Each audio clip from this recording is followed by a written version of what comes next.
Hey guys, welcome back to the channel. This is part 11 of What If Naruto Was Sent to the Highschool DxD universe. It's a story about Naruto gets sent to the Highschool DxD world during the fight with Kaguya. Also check out previous parts of this What If, link is in description. I have created a playlist for this What If, where you can find all the previous parts, check that out as well. And check out crossover What Ifs for more amazing What Ifs, and if you like those video do consider to subscribe, link is in the pinned comments. Before we start, please do support for more awesome content, it really means a lot. Don't forget to subscribe and leave a like. And also check the description for the creator of this great fanfic, and support them for making this fanfic. So let's start this video. Naruto took leisurely steady steps trekking the streets of Kuo, going to work completely ignoring the fact that he was being followed by someone discreetly.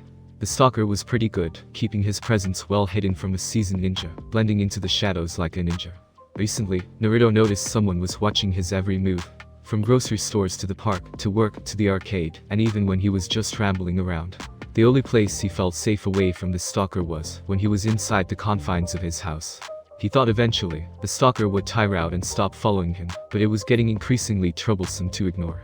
Taking a turn towards an alley, the presence following him followed suit. The silhouette of a man's head popped from the shadows casted by the tall buildings inspecting Naruto's back. He raced towards the end of the alley wondering where his target wandered off to. "Are you stalking me?" Naruto asked with his Naruto-ish voice. The stalker's soul almost jumped out of his body when he heard a sudden voice behind him. Saji Akita berated himself when a voice of all things spooked him.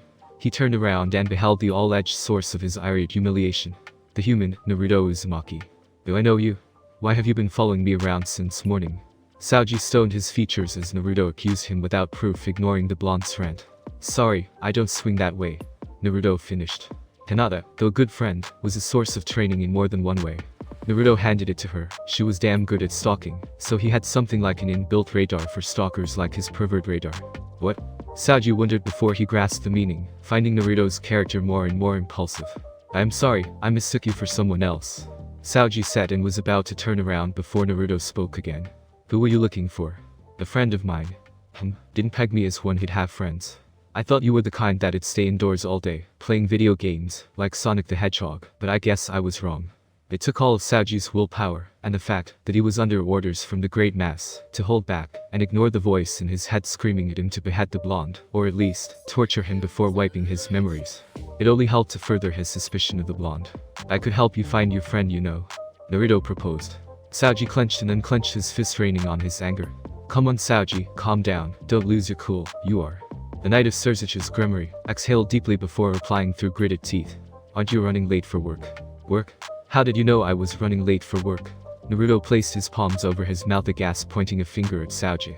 "Are you perhaps a talent scout?" Saji's glare more than answered his question. "Wouldn't be the first time a scout approached me, because of my looks." "Well, I bid you farewell, stranger-san." Naruto walked past Saji, missing the strangling motion he was making with his fingers. "Stranger-san." Naruto's voice took on an icy edge, which made Saji turn around, taking a defensive stance. "Please make sure you are certain before stalking others. I almost called the cops on you." Naruto resumed his trek back to work, like his voice taking on an icy edge was a normal occurrence for him. In the underworld. By conclusion, he must be dealt with swiftly. With lethal force if necessary. Surzich's massaged his temple, after the long assessment of Saji on Naruto Uzumaki. The knight spoke about Naruto and the airy figure he chose, declaring them one and the same, which was impossible. Though, the blonde could make living copies of himself, turning to a video game character was out of the question. He wanted to investigate further, but Surzich's worried for his sanity. His self-esteem took a blow when he chose a fictional animal around. "Are you sure this hostility isn't personal?" he questioned. Saji opened his mouth to deny that accusation, but the words died in his throat. Yeah, he was out for blood. He craved vengeance like he never had before. "This isn't like you at all, Saji. You have been stressed out lately ever since you saw." Surzich's was interrupted abruptly. "Don't say it." Saji's pupils dilated, and half his face was covered by shadows. "Take the week off, Saji. You are dismissed." He did a shoe motion with his hands. Saji nodded and left via teleportation circle. A knock on the door stole Surzich's attention from the stacks of paperwork on his table. Those blasted papers kept growing and growing, and he always complained to his wife, and she always told him she had a method to stunt the growth of those blasted stacks of paperwork: diligence. He would berate himself for hoping Grafia had a magical panacea to his problem. The irony, devil's command magic, and yet Surzich's Gremory, the great Mayu, couldn't do shit about paperwork with magic. The sight of Venelana Gremory walking into his office eased his worries like a river carrying a paper boat on its surface. I couldn't help but overhear your conversation with Saoji. He seemed stressed out lately. The great Mayu sighed and relaxed into his chair, rocking it back and forth. I haven't seen you this tense in a while, she said as she moved behind her son and massaged his back. Work problem? Care to share it with mom? She asked. It's a human living in Kuo, he answered. Isn't that Ria's territory? Did something happen to my baby? She asked in fear. No, nothing like that, Ka-san. It's just that I don't even know where to begin. I have all day, she said. You remember the piece of paper with strange markings? Never heard of it. Venelana had a clueless look plastered on her face. The paper with the ability to suppress a phoenix regeneration, he explained. Yeah, I remember that. That was quite a dangerous combination of paper and ink, she joked. It was created by a human who helped train Issei. A human? Top tier, twice critical, she asked in reference to the type of sacred gear someone capable of creating something that dangerous possessed. That's the thing, Ka-san. He doesn't have one, he said. Ancient magic then? Surzichus shook his head negatively. Zero magic. Not even an ounce in him. And he helped train Issei to the point where he could go toe-to-toe with Riser, and even gave him a ridiculously powerful item, she said, referring to the seal. Yes. At the leader summit, I think he came there, and I didn't notice him until he was near. I ordered Saoji to track him down, and Saoji had trouble keeping up with his speed, the fastest knight in the underworld, and when he finally caught up to him, what he found was bizarre to say the least. What did he see? She asked. You wouldn't believe me if I told you. Heck, I am having a hard time believing it. Try me. She challenged her son. Sonic the Hedgehog. Venelana's eyebrow shot up to her hairline, and her eyes widened to the size of dinner plates. Sonic? That thing that Milikas loves to play? She asked incredulously. I shit you not. Watch your language. She slapped him on the head. I am a father now, Mom, he yelled, nursing his head. And you are still someone's precious son. She shot back. Look, Surzichus, this guy helped save your sister from a fate worse than death, and all he gets from you is this. You should be grateful, she said. But what if he was just playing nice? What if he had an ulterior motive behind helping Issei? Venelana turned her son's face around and spoke to him. If he had a motive, he would have already been in the underworld asking for a favor, and I am pretty sure he would have mass-produced that piece of paper with ink on it and sold it to our enemies. He would have the two things a corrupt man wants the most, power and wealth. You have a point. And a single human should be the least of your worries. Lord Auden is coming to the underworld in a few months, and who knows, the Chaos Brigade might be audacious enough to intrude. You are right. Thank you, Mom. Anytime, son. She hugged her son. Lord Gremory stood behind the door watching his wife alleviate their son's worry like she did with him anytime he was stuck in deep shit. Since when have you been there? Venelana asked her husband. Long enough, he replied. Surzichus, there are other important things to worry about than a lowly sacred gear less human. Yes, father, Surzichus replied. Venelana word. Lord Gremory wanted his wife's opinion on a private matter. Venelana left her son and followed her husband out, curious about what he wanted to say. Oh, and Mom, he's a teacher at Kuo Academy, Surzichus yelled. What? Scene changed. Naruto cursed under his breath, washing his hands furiously in the running water. The exams were just minutes away, and he was the invigilator of his homeroom class. The source of Naruto's ire was none other than the new Cult Research Club's advisor, a black-haired man with blonde fringes, Azazalaka Governor Crow. The blonde Uzumaki detested the idea of having Azazel as a co-worker in Kuo Academy. Naruto reached for the blonde fringes, getting in his vision, shifting them sideways before he left the restroom. Naruto-san. Speaking of the devil, or in this case fallen angel, the eccentric former angel had a bright smile on his face as he jogged to catch up with Naruto, who ignored his call. Naruto-san, a nice morning, isn't it? He asked. None of that Naruto-san stuff. Naruto is fine, Naruto said, looking forward. The holiday is drawing near, Naruto. How do you usually spend your holiday? Azazel questioned, genuinely curious. Home, Naruto answered. Home? Come on, Naruto, the whole point of holiday is to have fun away from all the work and stress, Azazel said. Fun? What's your idea of fun? Lem guess, visiting an Oppai club. Naruto guessed Azazel's idea of fun is to visit an Oppai club with him being a pervert. Have you been stalking me? How did you know? Azazel asked, surprised. Naruto scoffed at the idea of him stalking Azazel. As if I don't have better things to do. Naruto took the last flight of stairs, and his mood alleviated a bit when he spotted Class 3B in his line of vision. Ouch, but I find you more interesting, Naruto. How about we talk over a bowl of ramen? Naruto stopped dead in his tracks. Governor Crow, Naruto turned sideways. I have a class to invigilate. Naruto finished, entering the class. Settle down, brats. Naruto said his normal greetings before he grabbed the stack of question papers on the table.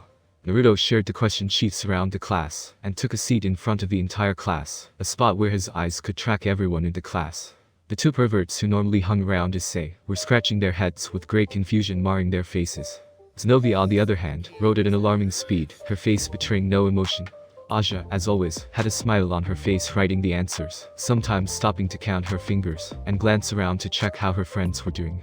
Her green eyes sometimes made brief contact with Naruto's stone-cold blue eyes, and he would quickly direct her gaze away. Issei, on the other hand, well, the security, the brown-haired pervert, son of Mr. and Mrs. Hayato, the pawn of Ria's grimoire, pulled at his hair, as if he believed that if he pulled hard enough, the answers would magically appear in his head. He shook nervously, hitting his fingers, glaring at the question paper on the table. The little pieces of what Issei thought was the answer to the questions he was facing swirled around chaotically, with the power of an F9 tornado, pun intended. Oh? Did I look that pathetic during the Chunin exams? Naruto mulled. In Issei's mind, a chaotic storm was rising with the power of an F5 storm ripping and tossing around violently. The little pieces of ideas Issei thought were answers to the questions he was faced with. Drake? A little help, buddy. Issei tried to consult the ancient dragon residing in his sacred gear. Sorry partner, if this was a fight scene, then I would have definitely offered my assistance. You are on your own. Drake said regrettably. What do I do? At this rate, I am not gonna write anything. Issei's inner turmoil was interrupted when a slim fair hand grabbed his sheet and placed another in its place. Issei traced the hand to its owner and was faced with Aja's warm smile. She bent her neck a bit, whitening her smile further, before she turned around. Pulling a stunt like that when I am present. She had more spunk than I thought, or are her feelings for the pervert that strong? The rest of the exam's duration passed in decorum. Naruto glanced at his wristwatch now and then with his legs crossed. Time's up, brats. Naruto stood behind the yellow table as the kids dropped their sheets. Naruto picked up Aja's sheet and wrote a -10 on it, doing the same with Issei's times too. You're lucky I am letting you go with a slap on your wrist. Naruto told Issei when Aja was out of earshot, making the secretary gulp nervously. Soon, the students left the classroom and Naruto was left alone. It took a while before he rearranged the papers and kept them in a file. Naruto was 3 feet away before he heard a commotion downstairs. He could sense Issei's anger and wondered if he was venting it out on a poor student. The shinobi's trained ears picked up the whispers of the students below. Oh my god, why would he steal Aja's stuff from her locker? That girl is the gentlest soul I've ever known. What a jerk. He deserves what happened to him. I hope Issei breaks his bones. Naruto resumed his walk back to the staff room, wanting the day to end quickly. Ryu's had a good time answering all of her questions. As expected, she had to keep her reputation as the great Oni-sama of Kuo Academy. Akeno, Sona, and Tsubaki walked alongside her. Her mind wandered to her perverted pawn Issei. She wondered about him a lot recently, his likes, his dislikes and the rest. These days, she found herself wanting to know every little detail about him, making a little blush stain her cheeks. Her mood soured though when she spotted Naruto's unique shade of blonde hair. Naruto's mood dampened all of a sudden when he saw Ryo's red hair, and his face morphed to his extremely bored one. They both walked faster, wanting to go past each other. Naruto went past her, brushing his shoulders with her. A simple brush for him, but for Ryo's, she almost tripped and fell. The red-haired girl turned around and leveled a hate-filled blazing glare at the back of Naruto's head. The students in the hallway stopped, and the students had looks of surprise on their faces, as her glare was quite menacing, and it was directed at none other than the resident Madao, Naruto-sensei, the stone-faced cold jerk. Naruto stopped in his tracks, feeling Ryo's gaze. He turned around and frowned at Ryo's glare. He pointed his index and middle finger at his eyes, and redirected them at Ryo's, before drawing a vertical imaginary line down. The effect did the opposite of what it was supposed to do, as Ryo's glare intensified. You got a problem with me? Naruto asked. Whispers burst out of the surrounding students, before he knew it, wondering what the heck was going on between their beloved Oni-sama and the snobbish teacher. Ryo's only doubled her effort, letting everyone know she was glaring at the blonde teacher. Lower your gaze, bat. Naruto placed one hand on his waist, and pointed the other at Ryo's, repeating the same motion he did earlier. Bucho. Akeno whispered in worry, looking from her king to Naruto. Right now, Naruto wasn't someone they could take on. Akeno knew and accepted that fact, but Ryo's ego wouldn't let her, and add in the fact that Naruto was in her territory, and I just got so much worse. I am sorry sensei, she's just under the weather, the questions you said were quite hard. Sona diffused the situation, grabbing a hold of Ryo's shoulders, pushing her along. The ruined princess glared at Naruto till they moved out of sight. Ratty bat ruining my mood. Naruto complained. What are you all looking at? Get busy. Naruto yelled at the students in the hallway, resuming his walk back to the staff room. Ow, I just can't stand him sometimes. Ryo screamed in anger. She dropped heavily into a chair, pushing it backwards. Bucho, what was that? Akeno asked worriedly. I am really starting to dislike Naruto Uzumaki. She tightened her fist, glaring at the walls. Rias, I would advise you not to do anything rash. That man respected us enough to stay out of our business, and he helped defeat Kakabiel single-handedly, saving Kuo and Kuo Academy. Sona warned. He could become a nuisance if left alone, Bucho, Tsubaki said, staring at her king. Just left. We're coming in. The rest of the orc walked in. The gloomy look on Issei's face made Rias uncomfortable. Issei, is everything alright? She said.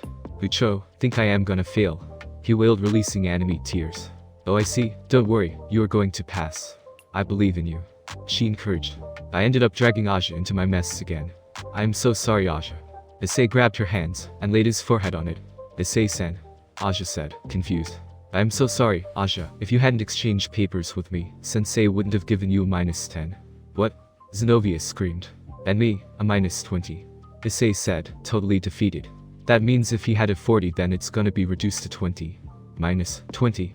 Rias yelled, shocked. I am going to rip that blonde to shreds. Who does he think he is? She was angry, and an angry Rias cannot be reasoned with. Stop, Rias, I think they deserved it. Sona said. Aja bowed her head in shame. You think? Whose side are you on? Rias queried, stomping her foot. Well, I think you guys were lucky. That was just a slap on the wrist. The voice said suddenly. The students in the room all jumped at the sudden voice, before they turned to face the source of the voice, Azazel. Hey, it's you. Issei exclaimed, pointing a finger at Azazel. You guys need awareness training. You didn't notice I was here. Azazel smirked at Rias. Azazel, what are you doing here? Well, you are looking at the new consultant of the orc. Yeah, I pulled some strings. Azazel clarified before his face morphed to a serious one. Listen, Rias, never engage Naruto without an ultimate class devil around to protect you. In fact, don't engage him at all, and maintain a neutral, peaceful relationship with him. Leave Naruto to his leaders, and he isn't at fault here. Instead, you should reprimand them. Azazel gestured at Issei and Aja. Naruto was just doing his job. But I understand, Rias said. She found it frustrating when everyone sided Naruto, and she couldn't make a comeback. Maybe she's labeled him a bad guy from the start, so everything he did, no matter how big or small, good or bad, would always be a bad thing to her. Well, you guys could use some help if you want. Azazel spared a glance at Sona. I don't need a pervert's help, Sona replied. Damn, the disrespect around here is real. Azazel exclaimed, totally unaffected by her impression of him. Well, see you around, Rias. She waved the ruined princess goodbye. Gaia sat in a restaurant sipping hot tea from a black mug. She released a gratified sigh. She paid her order using Naruto's debit card. He gave her a golden debit card and told her to do whatever she wanted with it. Here you go, ma'am. The waiter gave her the debit card, blushing. Gaia wore black pants hugging her legs, and a white leather jacket over a black turtleneck long sleeve. Skinny black pants, and black trainers. The goddess smiled and took the card, putting it in her back pocket. She exits the restaurant staring at the clear blue skies. I wonder how they are doing, Gaia said quietly, thinking about her former husband and her children, the gods of Olympus. If the Olympians learned of her escape, all hell would break loose and Zeus, especially, would hunt her down. Gaia didn't want to create trouble for Naruto, someone who's been through so much in his life that Gaia sometimes wondered how he remained sane.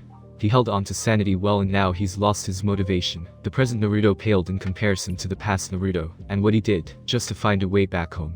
The past Naruto smiled more often, was caring, honest, exuberant, and extroverted, and most of all, a hero. But the present Naruto was the opposite. He only cares for a few people in this world, and she was among the very few people he gave a fuck about. By his side, walking back home with a grocery bag. All your money, someone said from behind. The boy had a beanie on with khaki shorts and a green top, armed with a Swiss knife. He jerked around, brandishing the sword at her. I don't care if you are a pretty lady. All I want is your money and your groceries. He yelled, this time moving forward, raising the knife for added effect. Naruto's near. She noticed his peculiar energy around the area. You think I don't see you walk around flashing your debit card? I want that and your password. The boy, no older than 24, sniffed several times, scratching his nose and neck, jerking his head around. Drugs, Gaia noticed. You deaf, or what? Gaia entered his personality space, and placed a hand on his cheek, making sure they had eye contact. Listen, little boy, you have to stop taking those drugs. They wouldn't do any good, and if you'd invest the money you spent into purchasing illegal drugs, you wouldn't be here brandishing a knife at an innocent, defenseless woman. Clearly an understatement. Gaia wasn't a defenseless woman. Had the boy known who he brandished a knife at, he would piss his pants. So be a good boy, take these and go buy something nice for your mom. She said, patting him in the head and putting a 20,000 yen bill in his hands. Throughout the entire talk, the boy's eyes glazed over, as if in trance, and when Gaia finished, he breathed out a sigh of relief, and tears streamed down his face. Thank you, he said, wondering why he was taking her before he stumbled backwards going home to his mother. Youngsters these days. The human world blossomed into a beautiful flower with thorns. She said, resuming her walk back home. Swish. Naruto appeared in a swirl of leaves in front of her. The corners of his lips curved up a bit when she saw him. Naruto rarely smiled, and when he did it was almost unnoticed, but she was used to it so she could spot them instantly. Let's go home, Naruto said and walked beside her. How is work today? She inquired. Worse. The red bat ruined my mood. Naruto responded. Red bat? Oh, you mean Rias. Gaia corrected. Same thing. Naruto said. Naruto-chan, it's rude to call others names. How would you feel if someone calls you Narutomaki? Asked Gaia. I would. You see, Gaia said. Well, it's hard to remember people's name. Try harder. You're a teacher for crying out loud. It's troublesome and I don't want to. Come on Naruto, let's get home fast. I am gonna make you a mean bowl of ramen. Gaia said, shaking the grocery bag in Naruto's face. Gaia put her hand between Naruto's elbows, staying pretty close to him looking around. Naruto didn't mind much, but the look on the men's faces was quite disturbing. He might bash in a head or two if they don't look elsewhere. You don't talk much about your homeworld. Why? Gaia asked all of a sudden. There's not much to talk about. Oh come on. We're talking about an entire different world here. Naruto kept his eyes glued to the phone, ad going on the huge TV screen besides the building, wondering why he didn't have one of those. Your people must have been great sages back in your homeworld. Gaia tried to make him open up. Actually, only a small number of people could command the power of nature back at home. Naruto replied. How small? 5. In your entire world. Senjutsu isn't a walk in the park, you know. I came this close to death several times, before I mastered it. Naruto created a tiny circle with his fingers. Who taught you? Mother Earth often wondered who taught him how to wield and balance nature energy. Naruto was in a caliber of his own. The blonde placed a finger on his own cheek, having an internal debate on whether to tell her or not. You wouldn't believe me if I told you. Try me. Gaia challenged. The toad taught me senjutsu. A little green talking toad. Naruto deadpanned. The mother goddess went silent for a while, finding it hard to believe that. Though, she's a goddess living with a dimensionally displaced human, how bizarre would it be to learn sage arts from a talking toad? She's seen and heard much stranger things. And you said there's nothing much to talk about. Tell me, do dragons exist in your world? Naruto shook his head. No. Devils? Never heard of them. Angels? Naruto shook his head. Gods? She was firing questions at the blonde boy who provided honest but short answers. Sometimes, Gaia wondered if he was a god in disguise that committed a grave sin and escaped his home planet considering his power level, but she threw that thought out the window when they got closer. So if gods existed in his homeworld, was he related to one? Gods? Yeah, there's a god in my homeworld, the Shinigami. A Shinigami? Gaia yelled astonished. Yeah, I know there's a Shinigami in this world, but he's way different from mine. What's the difference? He's mostly neutral, but the pale grotesque dude can be summoned to seal an enemy in his stomach for eternity. The only downside is that the caster's soul is the price for summoning the Shinigami. You'd be surprised by the amount of shinobi living inside that dude's stomach. I see. Gaia went silent, speaking no further. Her black boots tapped the cold hard ground. Naruto-chan, what's a shinobi? Naruto sometimes called himself a ninja or shinobi. She thought it was one of his quirks, but now, she highly doubted that. A shinobi is a person specialized in the art of manipulating chakra to create techniques. Naruto gave her a brief comprehensive answer. You were a shinobi? Like a soldier. Naruto took a left and the familiar street of his neighborhood greeted his sight. What rank were you? Gaia questions, looking at Naruto's eyes, which she averted for some reason. Genin, the lowest rank. Naruto admitted reluctantly. I missed the promotion exams. He added. Have you ever fought in a war? Naruto nodded. 2 wars. I pay my respects, war veteran Sama. She unclasped Naruto's arm and gave a 2-finger salute, making Naruto snort at her joke. War is filled with horror and evil. It's a bad experience. War forces you to grow up, and you will never see the world in the same way again. War should be avoided, but sometimes, in order to have peace, war is necessary. Naruto said, suddenly looking like a real war veteran. I will remember your words, O great sage. She bowed her head, and let out a giggle. Stop it, Naruto said with feigned anger. The blonde ninja relaxed, pocketing his hands, looking around the neighborhood, noticing a new house. How did you get here? The goddess asked. I was in the war. Naruto straightened his back. Naruto was about to take another step before Gaia's question stopped him. Who were you fighting? Neighboring villages. Tyrants. Civil war. Of all things, Gaia didn't expect Naruto's answers. Naruto turned around, his face devoid of emotion, and spoke. A goddess. A goddess. Yes, Naruto turned around, taking quick steps back home. What happened in the war? How about the evil goddess? Did you defeat her? Naruto stared at his palms with a gloomy expression. The yin and yang seal are still present in his palms, the constant reminder of Sasuke's sacrifice and his failure. I killed the bitch myself. Naruto scoffed. Aya's eyebrows shot to her hairline and her pupils dilated. The mother goddess didn't know she was living with a god slayer, but now that she knew, she wasn't cautious or afraid at all. If anything, the respect she had for him increased. I don't remember much about how I got here. Anytime I try to recollect, I get this mean headache. It's like my memories are surrounded by a thick black fog. I remember waking up in the dimensional gap and feeling unbearable pain, and the next thing I know, that blasted faction's on my tail. A deep frown appeared on Naruto's face at the mention of the hero faction. You killed a goddess. Why? I thought you were the kind who'd avoid taking a life unless absolutely necessary. That bitch killed my friends and she— Naruto bit his tongue trying to rein in his anger. Mugen Tsukiyomi was a tough subject for him. She killed my friends and my sensei. Aya placed a hand on his shoulder to comfort him. I'm really sorry. I must have been a constant reminder. She sat down, casted. Naruto flicked her forehead. You are not Kaguya. You are you, Gaia. My alleged older sister. You little brat. Aya slapped his shoulder playfully. The next day, Naruto inspected his face, staring at the mirror, keeping an eye on the clock every now and then. Today was the last day he would be proctoring his homeroom class, so that means no more school, no more annoying students, and no more bad problems, for a while. The holidays around the corner and the exams are coming to an end. He was feeling great today. He brushed aside stray strands of hair from his eyelashes, fastening an orange watch to his wrist. He felt good for some reason today, all due to his beauty sleep, and his dreams weren't plagued with nightmares. Considering his conversation with Gaia stirred up memories he would rather kept buried. Squeaky clean. Well fed. Well rested. I think today is gonna be great, Naruto's thoughts before he looked out the window. What the? He stopped his sentence midway when his brain tried to interpret what his eyes were seeing. Issei's house underwent a major renovation overnight. Certainly, his perverted student's residence was a normal 2-story terrace house yesterday, but now, it was a 6-story house with an elegant exterior design, not to talk about the interior. Naruto didn't need Sage Mode to sense the female members of Ria's peerage inside the house, and that led to a single conclusion. Damn Takumis. Too bad though, because that wasn't enough to dampen his mood, so he moved on whistling. Naruto slammed the door to his room, shut and waved at Gaia. Aren't you going to have breakfast? It's almost ready. Naruto was already halfway through the living room, garbed in an orange shirt with a steaming ramen bowl depicted on the front and blue jeans. Nah, I am skipping breakfast. Goodbye. Naruto yelled behind the closed door. Naruto breathed a sigh of relief when he checked around for a certain devil stalker and found none. Naruto-san, the principal requires your presence in his office. A fellow teacher told Naruto. Naruto, who was busy going through the stack of papers on his desk, raised his head up, wondering why the principal wanted to see him. He pushed the stack aside and walked straight to the principal's office. Staring at the black wooden door, Naruto took a quick breath before he knocked on the door. Come in. The voice said from inside the room. Naruto opened the door, and the principal gestured at him to take a seat. Naruto, it's been a while. I won't beat around the bush and get straight to the point because it concerns the well-being of the students.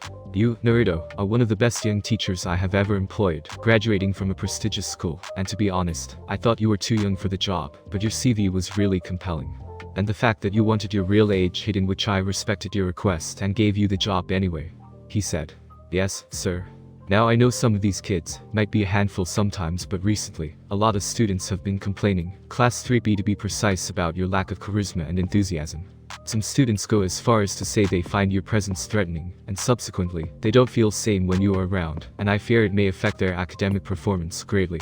Naruto, I am hereby relieving you of your duties as a homeroom teacher, the principal said, readjusting the blue goggles he wore. Naruto's mood shot down after the principal's rant. I should have done this a long time ago, but I couldn't find a substitute for you until recently, he said. A substitute? Naruto asked again. Yes. A new homeroom teacher for Class 3B and the new civics teacher. I see. Naruto, you are one of the best teachers in school, and it'd hurt to fire you, so please, get rid of your lackadaisical attitude towards work and be diligent. A knock on the door interrupted their conversation. Come in. The principal answered, his eyes on the door. Naruto had a little frown on his face throughout the entire thing, thinking about the principal's sudden change. The principal of Kao was a great disciplinarian, who encouraged teachers to discipline students accordingly if they broke the rules, so why the sudden change? Oh, Ms. Ruswas. A silver white-haired woman wearing a green suit bowed at her new boss. Oh, it's good you came in. Meet your predecessor. Ruswas turned around, staring at Naruto, who seemed lost in his thoughts. Clearing her throat, she greeted him. Hello, I am Ruswas. It's nice to meet you. Ruswas's voice snapped Naruto out of his thoughts. A mane of hair filled his vision, and he turned to face the new teacher. Wait, he noticed before Rosswa straightened her back. The moment his eyes made contact with her, Naruto's eyes whitened a margin and his mouth opened a fraction. Receiving no answer, Rosswa squinted her eyes at Naruto, looking from one blue eyes to another. Naruto, the principal said, receiving no answer from the blonde. Sir, is there something on my face? Rosswa asked a disoriented Naruto. Naruto, the principal yelled. It did its trick, pulling Naruto out of his disoriented state. What? Nice to meet you, miss. If that will be all, I have to go. Naruto said before he made haste, leaving the principal's office. I forgot to tell him you will be joining us next term. Anyways, have a seat. Rosswa moved to occupy Naruto's seat. Naruto sat on one of the wooden benches around school, resting his chin on both hands, his hands folded on each other. Thinking about the next homeroom teacher. Her name totally slipped his mind, and even though her face was blurry in his mind, her hair and green eyes were still fresh in his mind. Feeling a glare on his person, he whipped his head to the source, and met one Ria's Gremry's green eyes. The edge of her lips gradually curved till a full smirk graced her lips. That bad, a mean grimace graced his features. For a moment, he pondered what kind of sound her neck would make if he snapped it. A cracking sound, a crunching sound, or a squelching sound if he ripped it off her body. Bijuus felt great satisfaction from punishing the blonde. If she was forbidden from fighting him head-on, then she would try other tactics. She was about to lean on the windowsill when she felt an eerie, sinister presence behind her, sending shivers down her spine before she coughed a mouthful of blood. A lightning-covered fist protruded from her chest, spearing through her bountiful chest. Her whole body went stiff with the exception of her head. She turned her head around slowly, and met a terrifying monster out of her wildest nightmares. A red flaming beast with two horns stretched its lips wide, bearing its sick fangs dripping with red viscous liquid. Its white eyes stared at her, and all she could see inside was dirty anger and her death all over again, 1,000 times in different ways, the latter grotesque than the former.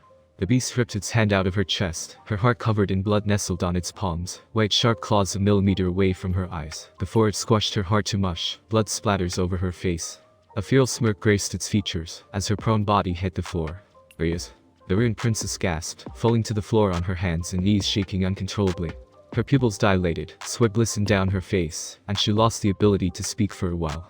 Bijuus. Bucho. Her peerage member called out in worry. What happened? We felt your magic flare up all of a sudden. Akeno held her red-haired friend in her bosom. Bijuus tried to form words with her mouth, but her voice box disobeyed her command, petrified with fear. You're okay, Arias, I got you. The whispered Akeno. Outside the school gates, Naruto walked back home with a certain glow to his countenance. Stupid bat. Stupid principal. Stupid school. Stupid student. I ought to rip. Naruto sighed, swallowing his anger. Too bad though, Naruto would never know what sound Ria's neck made, because if he did, it'd ignite a series of events that would shake the supernatural world to its foundation, and that's something he's actively trying to avoid. He couldn't kill her, but that doesn't mean he couldn't blast her with a potent kai. His red-slitted eyes would haunt her dreams for a while. Why can't I remember what she looked like? Naruto said to his reflection in the mirror, lather at the edge of his lips. He sloshed a mouthful of water inside his mouth before spitting it out, resting both hands on the basin. The image of Naruto with an open mouth was reflected by the little wall mirror, as he inspected his teeth for any stains left. Seeing none, he ran his tongue through his canine, back to his incisor, getting a smooth fresh feel. Nice, he sighed. It's time to visit the park. This is bad. I haven't been doing well in school lately with devil business in the way. Issei grabbed his hair in frustration, as he complained to his companion, Kiba. It's gonna be fine, you will see your result tomorrow. What could possibly go wrong? Issei slapped a hand on Kiba's mouth dramatically. Don't jinx it, he yelled. They walked the rest of the journey home talking about devil business and their plans for the holiday. Issei stopped for a moment to stare at Naruto's house. Issei. Kiba glanced between Issei and Naruto's house. That was tantamount to a demilitarized zone for them. Let's pay Naruto-san a visit. Issei grabbed Kiba's hands, before he tried to protest. Ding dong. Issei clicked the button once and waited for a reply. Hearing none, he hit the button twice. The door opened suddenly and Issei braced himself, expecting Naruto's poker face, but what he saw was gold. Oh, Naruto's students. Gaia wore white skin-tight leggings and a white midriff-length singlet. Her impressive bust put a strain on the singlet, leaving an outline of her nipples. She had her hair in a high ponytail and sweat glistened on her heavenly body. Gaia took the headphones off her ears before she invited them in. Naruto's gone out for a bit, he's going to be back shortly. Tea or coffee? Issei leered at her shamelessly with a pink blush on his cheek. Kiba had to elbow him out of his haze. What? He rubbed his ribs absent-mindedly.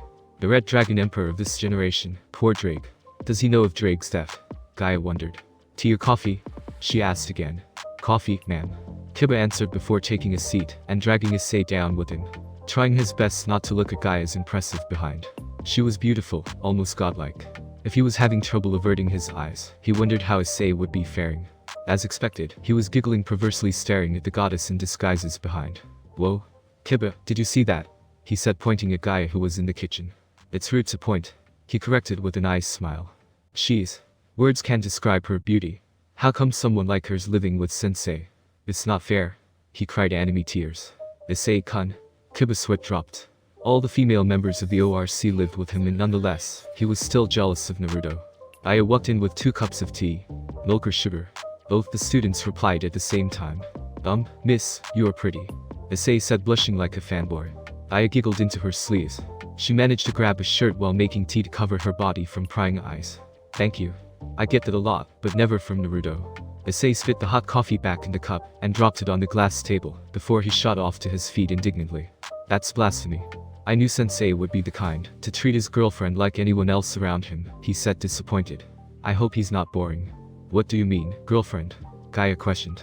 Kiba's taste bud rejoiced after a sip of hot coffee, for the taste was heavenly, just like Naruto's all-edged girlfriend was. "He's my brother," she said with a smile. "Eh?" Issei and Kiba exclaimed at the same time. "Oh? He's here." Gaia's mood lightened up all of a sudden. Slam. Naruto walked in, letting loose string of curses. "What happened to you?" Naruto shook his head, heading towards the kitchen to make a bowl of ramen. He turned around when he noticed Issei and Kiba staring at him with astonishment. Gaia took a sip from Kiba's cup, making him flush, while Issei burned with jealousy. "Why are you brats here?" he asked with folded arms. Issei pointed a hand at Gaia. "You never told me you had a hot sister," Issei exclaimed. "Why would I tell you about my sister?" "What? I don't believe this." Issei hung his head. "What brings you here, Yudo?" Kiba pointed at Issei. "You have been doing those exercises?" Naruto raised an eyebrow. "Gaia, I don't know why you bother with fitness exercise when you are already perfect." "Sensei, how have you been?" Issei inquired with a smile. "What's wrong with you, Hyoto?" Naruto questioned, finding Issei's behavior awkward. "Just dropping by to ask how everyone's lovely sensei's been doing," Issei blurted out. Naruto squinted his eyes with suspicion at Issei. "You're nothing like your sister, sensei," Kiba noted. "Where she was an angel, Naruto was a demon." "Yeah. We get that all the time." Gaia rocked her body back and forth with a warm smile on her face. She clearly enjoyed playing Naruto's sister just to see people's reactions. Sensei, about tomorrow." Naruto made an O with his mouth when he finally figured why Issei decided to see him. "So, that's why you are here?" "Nope, I am not going to the underworld," Naruto said. "Issei, I think it's high time we left," Kiba whispered to Issei. Issei stood up, composed himself, and cleared his throat. "Well then, Sensei's sister. Call me Gaia." "My goddess," Issei yelled and kneeled before her, making Gaia somehow uncomfortable. "I've never had this kind of courage, but please, give me your number." Naruto grabbed him by the scruff of his neck and kicked his ass out of the house. "I will sue you for sexual harassment," he yelled behind Issei. Kiba scurried behind Naruto and bowed at both adults before he exited the house. "What a strange kid," Gaia said after the whole ordeal. "He's a good kid, but his perverted tendencies are over the top," Naruto sighed. Issei talked about the holidays with Naruto, and when he learned of Naruto's plan for the holidays, Naruto had no plan at all. He decided to extend an invitation to Naruto. The blonde turned him down, but Issei told him to think about it. "He might corrupt you." "Ha! That's impossible. I was trained by a self-proclaimed super perverted for 3 years," Naruto said with pride on his face. "So that makes you a pervert?" Naruto deadpanned. "Do I look like a pervert to you? Was your sensei more perverted than your student?" "He's the author of a best-selling erotic series in my homeworld titled Icha Icha, and he forcibly made me the chief editor when I was just 13.